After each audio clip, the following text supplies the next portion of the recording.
आइए हम आराधना में जाएंगे। आराधना का बोल है, तेरी आराधना करूं, पाप क्षमा कर जीवन दे दे, दया की याचना करूं।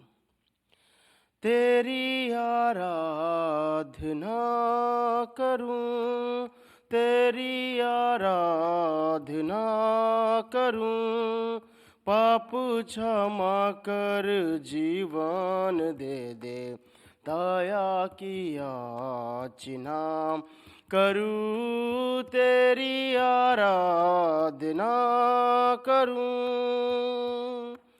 तू ही स्वर शक्तिमान, तू ही है मेरे जीवन का संगी। तू ही महान सर्वशक्तिमान, तू ही है मेरे जीवन का संगी। हृदय के तार छेड़े झनका, हृदय के तार छेड़े झनका, तेरी आराधना है मधुगी। जीवन से मेरे तू महिमा पाए, एक ही कामना करूं, पाप क्षमा कर जीवन दे दे, दया की याचना करूं। तेरी आराधना करूं। सृष्टि के हर एक कण कण में छाया है तेरी महिमा करा।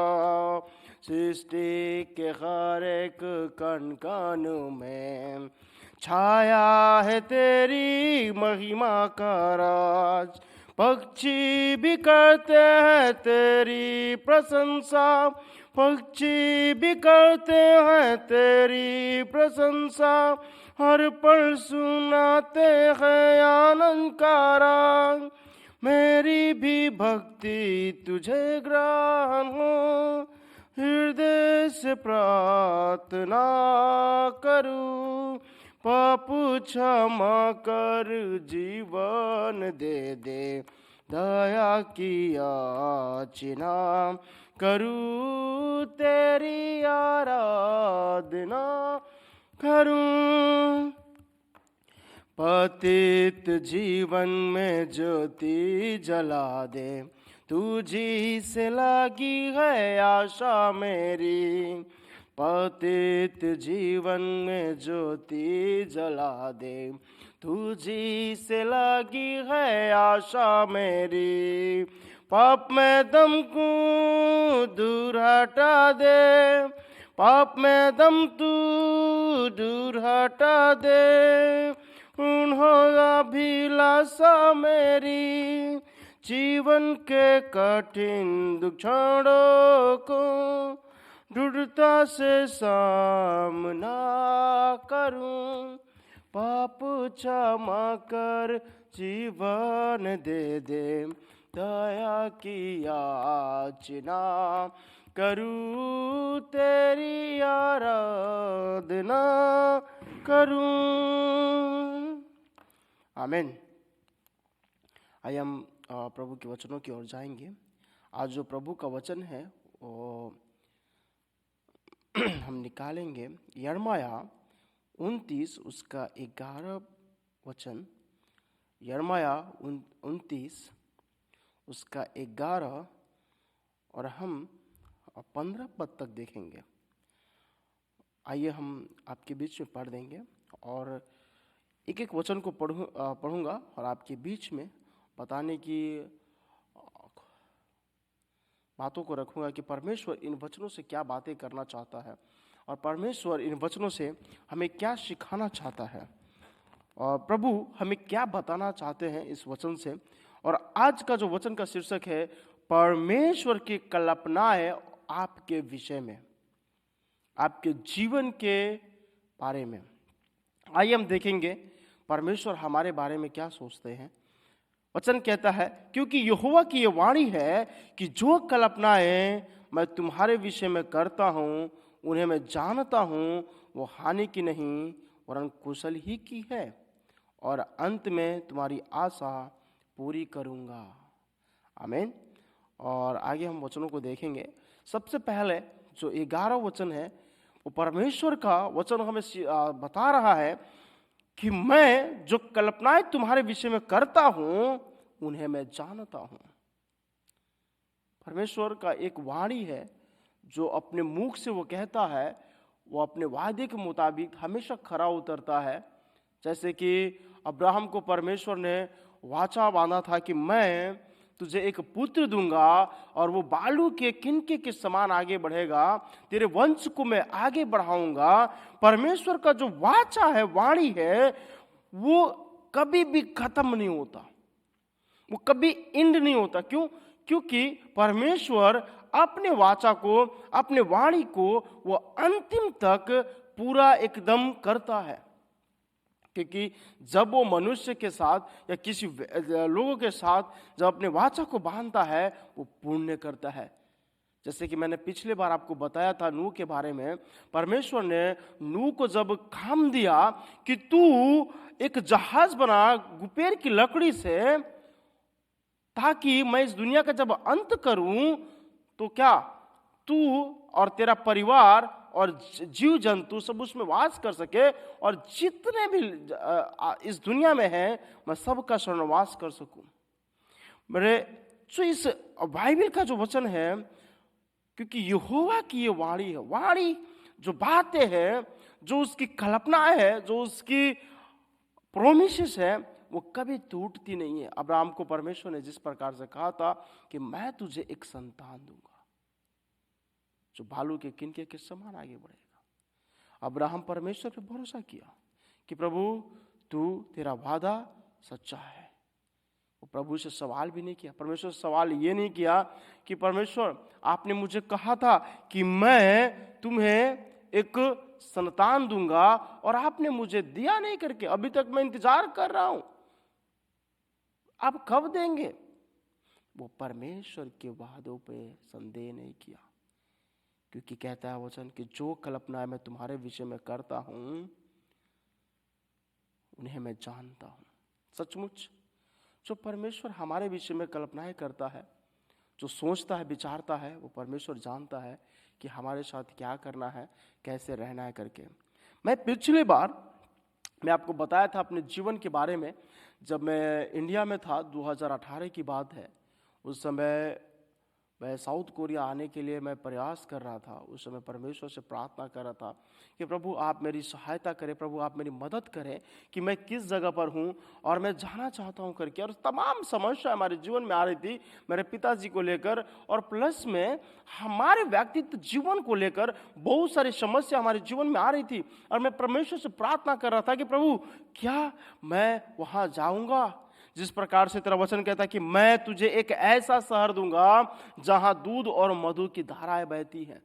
प्रभु वो आशीष का शहर मुझे देखना है, प्रभु वो आशीष की शहर मुझे देखना है। मेरे जीवन में ऐसे वचन आए कि मैं जो कल्पनाएं तुम्हारे विषय में करता हूं उन्हें मैं जानता हूं। प्रभु तेरा वचन कहता है कि तू मेरे विषय में कल्पनाएं करता, तू मेरे विषय में सोचता है, तू सचमुच मेरी आशा के लिए, मेरी उन खुशियों के लिए, मेरी उन आने वाले समय के लिए तू मेरे हर एक चीजों को जानता है। प्रभु मेरी आप सहायता करें। मैं प्रार्थना किया कि प्रभु मुझे नहीं लगता कि मैं जा पाऊंगा। तमाम चीजें आ रही थी, मेरे पासपोर्ट में गड़बड़ी, और मैं सोच रहा था कि मैं जाऊंगा। मेरे लोग जो मेरे चाहने वाले थे, मेरे जो पड़ोसी थे, तमाम लोग मुझ पे नाना प्रकार के दोष लगा रहे थे। मैं उस समय एक बड़ी समस्या में फंस गया। मैं परमेश्वर से प्रार्थना किया कि प्रभु तू मेरी सहायता कर। बस मैं चाहता हूं कि तू मेरे हाथों को पकड़ ले, क्योंकि जिस दिन तू मेरे हाथ को पकड़ लेगा और जिस वक्त तू मेरे साथ होगा, मुझे कोई मेरा कुछ बिगाड़ नहीं सकता। क्योंकि जिस प्रकार से तू दाऊद के साथ रहा, दाऊद जब गोलियत से लड़ने गया तो वो जानता था कि परमेश्वर हमारे साथ है और हमारी विषय में सोचता है। ना तो वो ढाल लिया, ना वो म्यान में कोई ऐसा चीज को लिया कि जिससे वो गोलियत से अच्छा से लड़ सके। वो परमेश्वर पर भरोसा करके गोफन लिया। मेरे मित्र, गोफन लिया। गोफन एक सचमुच धागे की बनी होती है, या तो कोई चमड़े से बनाते हैं, लेकिन उस समय दाऊद गोफन को लेकर जाता है और गोलियत को मारता है एक पत्थर, और गोलियत वहीं पर गिर जाता है। मेरा कहने का मतलब है कि परमेश्वर आज आपके विषय में कल्पनाएं करता है, हर एक के विषय में। आज जितने भी प्रार्थना बैठे होंगे, क्या वो सोच रहे होंगे कि क्या पास्टर जी, प्रभु हमारे विषय में भी सोचता है? मैं तो पापी हूँ, मैं तो उसके लायक नहीं हूँ, मैं उसके पास जाने के योग नहीं हूँ।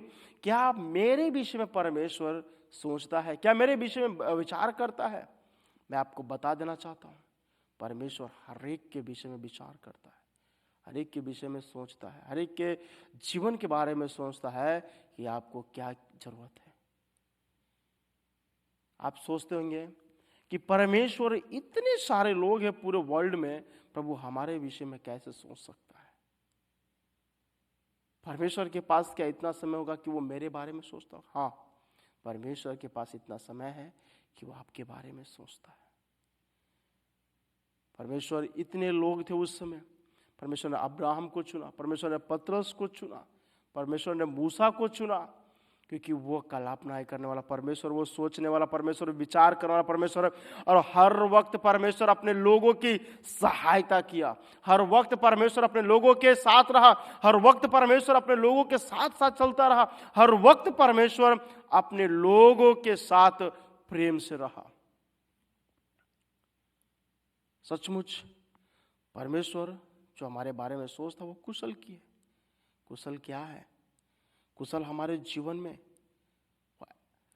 कुशल की है, कहता है वचन कि वह वरन कुशल ही की है, और अंत में तुम्हारी आशा पूरी करूंगा।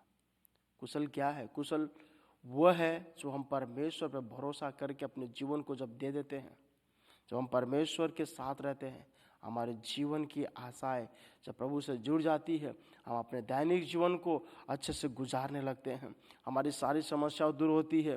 और कहता है कि अंत में तुम्हारी आशा पूरी करूंगा। आशा जो हम प्रभु पे लगा के रखते हैं कि प्रभु हमारे जीवन में तू एक अच्छा काम कर। हमारे पास कुछ नहीं है प्रभु, मैं कमज़ोर व्यक्ति हूँ। प्रभु कहता है कि तू कमज़ोर नहीं है, कमज़ोर तेरा मन हो गया है, हमें अपने मनों को कठोर करना है। 12 वचन कहता है, तब उस समय तुम मुझको पुकारोगे और आकर मुझसे प्रार्थना करोगे और मैं तुम्हारी सुनूंगा। आमीन। कहता है कि तुम मुझे पुकारोगे और आकर मुझसे प्रार्थना करोगे और मैं तुम्हारी सुनूंगा। सचमुच आज आपको परमेश्वर के सन्मुख जाने की जरूरत है कि प्रभु तू मेरे विषय में अच्छी बातों को सोचता है, प्रभु मेरे मार्गों को तैयार करता है। प्रभु मैं चाहता हूं कि आने वाला समय को भी तू मुझे देख ले। आज मैं आपसे प्रार्थना करता हूं कि मैं पिछले समय में जो किया, आज मैं चाहता हूं कि मैं आपके साथ रहूं, आप मेरे हाथों को थाम ले, आप मुझे गले लगाएं, ताकि प्रभु मैं आने वाला समय में एक अच्छा काम कर सकूं। तेरा वचन कहता है कि तू मुझे ढूंढोगे और पाओगे भी, क्योंकि तुम अपने संपूर्ण मन से मेरे पास आओगे। आज समय है कि हम संपूर्ण मन से यहोवा के पास जाएं। कहता है कि तुम मुझे ढूंढोगे। क्या वचन नहीं कहता मत्ती 7:7 कि मांगो तो तुम्हें दिया जाएगा, ढूंढो तो तुम पाओगे, खटखटाओ तो तुम्हारे लिए खोला जाएगा, और जो कोई मांगता है उसे मिलता है। तो आज जो वचन कहता है कि ढूंढोगे, हमें ढूंढना है प्रभु को, प्रभु के पास जाना है, प्रभु को खोजना है। हमें वो खोजने के लिए कहता है, और खोजना ये नहीं है कि कोई परमेश्वर वस्तु है। परमेश्वर कहता है कि अपनी आशा, विश्वास और प्रेम और धीरज को खोजना है, और वो धीरज और प्रेम हमारा परमेश्वर है। तो हमें परमेश्वर को ढूंढना है, परमेश्वर के पास जाना है और कहना है कि प्रभु तू हमारी सहायता कर, प्रभु हमारी मदद करे। सचमुच हमें संपूर्ण मन से जाना है। जब हम आशा विश्वास लेकर हम प्रभु को ढूंढेंगे, हम उसे पाएंगे। कहता है कि मैं तुम्हें मिलूंगा, यहोवा की यह वाणी है, और बंधुआई से लौटा ले आऊँगा और तुमको उन सब जातियों और स्थानों में से जिनमें मैंने तुमको बरबस निकाल दिया है और तुम्हें इकट्ठा करके इस स्थान में लौटा ले आऊँगा जहाँ से मैंने तुम्हें बंधुआ करवाया के निकाल दिया था। यहोवा की यह वाणी है। 15 वचन कहता है, तुम कहते तो हो कि यहोवा ने हमारे लिए बाबुल में भविष्यवक्ता प्रकट किए हैं। सचमुच हमारा परमेश्वर हमारे लिए राह तैयार कर रहा है। मेरे मित्रों, जिस प्रकार से यीशु मसीह भी इस दुनिया में आए, उन्होंने कहा कि मैं अपने पिता के पास जाता हूं ताकि मैं तुम्हारे लिए जगह तैयार कर सकूं। हमारे पिता के पास बहुत सारे रहने की जगह है। आज ये समय है, आज ये वक्त है कि आप अपने आप को प्रभु को सौंपें और प्रभु को कहे कि प्रभु तो हमारे विषय में अच्छी कल्पनाएं करता है, अच्छे समय को, अच्छे बातों को लेकर आता है। वो विचार करता है कि हमें कल क्या करना है, वो विचार करता है कि आने वाला समय में क्या होने वाला है। तो वो विचार करता है कि हम अपने जीवन में हम एनिमी से कैसे बचें। तो वो विचार करता है कि हम पाप में ना गिर सके। तो वो विचार करता है कि हम अंधकारे में नहीं किंतु उजाले में होकर चल सके। परमेश्वर आपका धन्यवाद हो कि आप मुझे एक उजाले का जीवन दे रहे हैं। तो हमें प्रार्थना करना है कि प्रभु तेरी कल्पनाएं मेरे जीवन के लिए अच्छी साबित हो, तेरी कल्पनाएं मेरे जीवन के लिए आशीष भरा जीवन साबित हो। आइए हम प्रार्थना करेंगे और युवा से कहेंगे कि जीवन के विषय में जो कल्पनाएं करता है वो हानि की नहीं वरन कुशल की है। आइए हम प्रार्थना करें, कहेंगे कि प्रभु तेरा वचन कहता है कि जो कल्पनाएं तू मेरे विषय में करता है तू उन्हें जानता है और वो कुशल ही की है। प्रभु सचमुच तू मेरी आशाओं को पूरी करना चाहता है। प्रभु मैं तुझे पुकारूंगा और तू मेरी प्रार्थनाओं को सुनेगा। तेरा वचन कहता है कि तू मुझे ढूंढेगा और तू पाएगा, क्योंकि मैं तेरे पास संपूर्ण मन से आना चाहता हूँ। प्रभु तो सचमुच आज कहे हुए वचनों के अनुसार हम प्रार्थना करते हैं कि प्रभु जो तू कल्पनाएं मेरे विषय में करता है वो हानि की नहीं परंतु कुशल की है। प्रभु होने देना है कि तेरे वचनों के अनुसार हम आशीष पाए, प्रभु दया पाए। दया करने वाला प्रेमी परमेश्वर, हम चाहते हैं कि तेरी प्रभु महिमा में होकर हम चलने वाला हो सके। आज जितने भी लोग वो तेरे वचनों को सुन रहे हैं, होने दे प्रभु कि हम सभी के सभी तेरे वचनों को फैलाने वाला हो सके। प्रभु जी, प्रभु हम चाहते हैं कि हर एक लोग आशीष पाए, हर एक लोग खुशियों से जीवन को जी सके। तो हम प्रार्थना करते हैं तो प्रभु हमें आशीष करता है, हमारी सहायता करता है। सारी विनतियों को तेरे हाथों में सौंपते हैं। तेरे बेटे यीशु कृष्ण से कबूल कर। आमीन, आमीन।